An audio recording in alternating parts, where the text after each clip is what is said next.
Сәлеметсіздер ме, екінші сынып оқушылары? Бүгінгі сабақтың тақырыбы «Мынау қонжық па?» Жаңа сөздермен танысайық.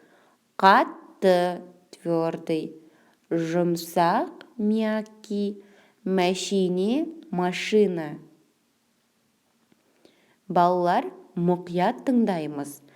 Мынау мәшине. Мәшине қатты ойыншық.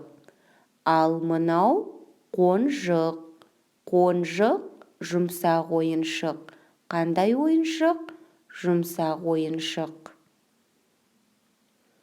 Бірінші тапсырма. Суреттерге қараңдар. Кімде қандай ойыншық бар? Мысалы, Әлібекте мәшине бар. Аннада қонжық бар.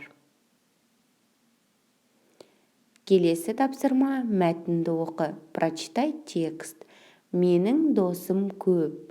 Мен достарыммен ойнаймын. Менің көп мәшинем бар. Мәшинем жүреді.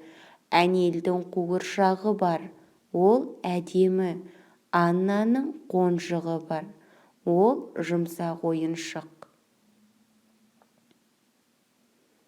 Келесі жазбаша тапсырма. Письменное задание.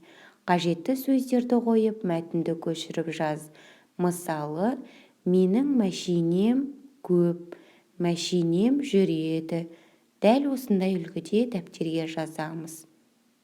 Сау болыңыздар балалар.